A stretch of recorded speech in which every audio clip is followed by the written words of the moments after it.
성적과 관계없이 얻은 점, 깨달은 것은 많았던 평가전이었으나 과제만 가득 안고 돌아온다. 류지영 감독이 이끄는 한국 야구 대표팀이 일본이라는 벽을 다시 체감했다. 한일전 10연패의 늪에 빠진 가운데 투수들의 재고난조가 쟁점이 되었다. 일본 팬들이 어이없어할 만큼의 수모였다. 한국은 15일과 16일 일본 도쿄돔에서 개최된 2025 네이버 K 베이스볼 시리즈 일본과의 평가전에서 1패 1무를 기록했다. 15일에는 4-11로 패했고 16일에는 6-7로 뒤지던 9회 2사 후 김주원의 극적인 솔로포로 7-7 동점을 이루며 간신히 11연패는 피했다. 대부분 20대 초중반으로 이루어진 선수단이었다. 한국 야구의 차세대들이 일본 같은 강팀을 상대로 그것도 원정의 핵심 경기장에서 실전 감각을 쌓았다는 것은 매우 고무적이었다.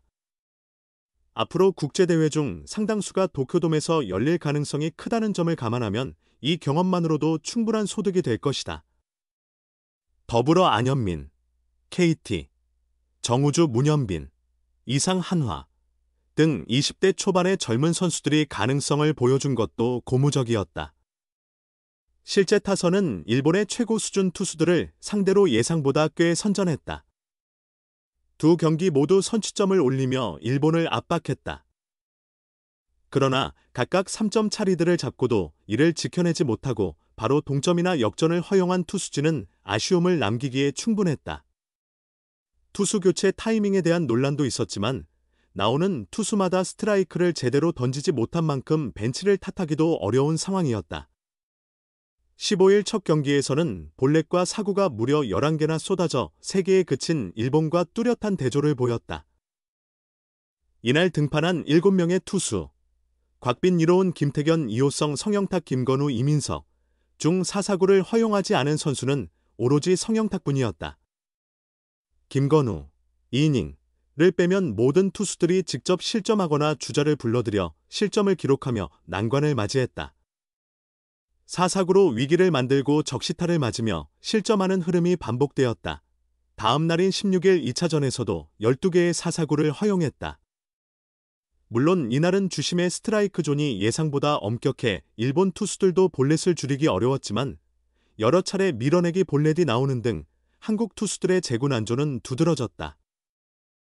등판한 7명, 정우주, 오원석, 조병현, 김영우, 박영현, 배찬승, 김서현 중 4사구가 없었던 선수는 2이닝을 무실점으로 막은 박영현이 유일했다. 선발 정우주와 박영현을 제외한 모든 투수들이 스트라이크 존 잡기에 애를 먹었다. 일부에서는 K리그에서만 도입되었고 아직 국제대회에서는 적용되지 않는 자동 볼 스트라이크 판정 시스템 ABS의 영향이라고 지적한다. 실제 15일 1차전에서는 스트라이크 존 판정이 일관성 없이 움직였고 2차전에서는 존이 너무 좁아 양팀 모두 어려움을 겪었다. 2년간 에이비스에 익숙해진 우리 투수들이 더 불리했다는 주장도 제기된다. 한국에서는 높은 코스의 공을 스트라이크로 인정해주는데 인간 주심들은 그렇지 않았다는 점도 있었다. 하지만 이는 단순한 변명에 지나지 않는다는 반박도 강력하다. 국가와 리그를 대표하는 최고의 투수들이 모였는데 공 한 개의 제어를 실패해 4사구로 무너진 것은 감정적으로 받아들이기 어려운 일이다. 마운드 적응, 존 숙지 등 다양한 이유가 있었으나 이것들은 WBC와 같은 주요 대회에서 내세울 만한 변명이 될 수 없다. 일본 투수들도 볼넷을 허용하기는 했지만 전체적으로 우리와는 사뭇 다른 투구 패턴이 두드러졌다.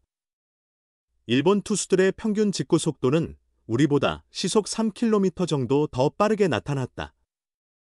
정밀한 제구에 집중하기보다는 강력하게 던지며 스트라이크 존 전체를 넓게 활용하는 모습이 자주 관찰됐다. 때로는 안타를 허용해도 꾸준히 존을 공략한 셈이다.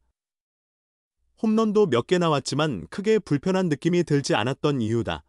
이와 대조적으로 우리 선수들은 중요한 순간에 공격적인 투구보다는 코너 공략에 집중했고 에베스에서는 모서리를 스치는 공이 볼로 판정되자 바로 흔들렸다. 자신 있게 정면 승부를 하려는 모습이 거의 없었다. 정신적인 부분도 크게 흔들린 티가 났다. 불리한 카운트에서도 존 중앙을 공략해야 할 때 공이 벗어나는 경우가 너무 많았다. 유일한 예외는 2차전 선발로 나선 곽빈과 정우주, 그리고 2차전에서 적극적인 투구를 보여준 박영현 정도였다. 도쿄돔을 가득 메운 일본 관중들 앞에서 한국 최고의 투수들이면서 저렇게 스트라이크를 못 던지는가라는 굴욕적인 생각이 고정되었다. 마치 우리가 중국 투수들을 보며 성인 선수 주제의 구속이 140km에 머무르는가라고 바라보는 시선과 유사했을지도 모른다. 이번 경험이 좋은 교훈이 되지 않는다면 WBC 전망도 어두울 수밖에 없다. 호주나 대만을 상대로도 이런 많은 사고가 나온다면 또 다른 예선 탈락이 기다리고 있을 것이다. 가능성 확인했다. 승부에 연연하지 않는다. 목표는 WBC. 류지현호. 한 일전에서 무엇을 얻었나? 당장의 결과는 크게 중요하지 않다. 류지현 감독이 이끄는 한국 야구 대표팀은 분명한 소득을 얻고 귀국한다. 대표팀은 16일 도쿄돔에서 진행된 K-베이스볼 시리즈 일본과의 2차전에서 7-7 동점을 기록했다. 대표팀은 1차전 패배, 41패로 한 일전을 1무 1패로 마감했다.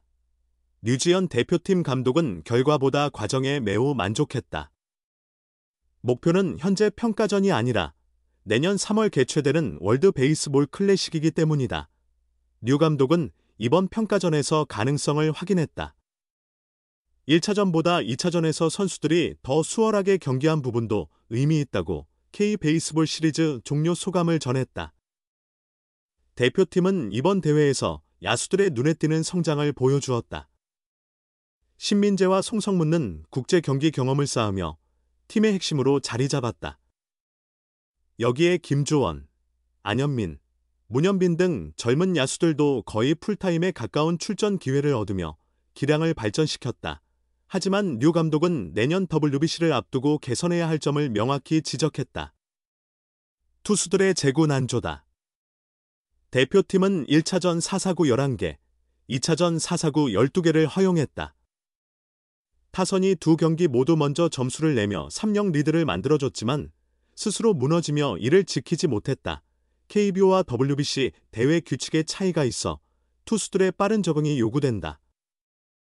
ABS가 아닌 주심이 스트라이크 존을 판정하는 부분과 피치 클록이 주자 없을 때 20초에서 15초로, 주자가 있을 때 25초에서 18초로 단축된다는 점이 주요 변경 사항이다.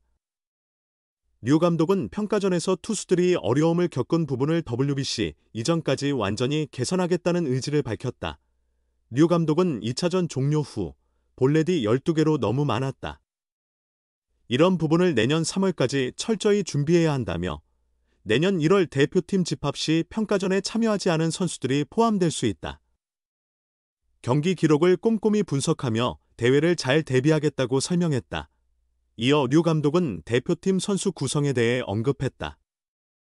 평가전에서 두각을 나타낸 선수들과 메이저리그에서 활약하는 한국인 선수 및 한국계 선수들이 합류하면 긍정적인 성과를 거둘 수 있을 것으로 전망했다.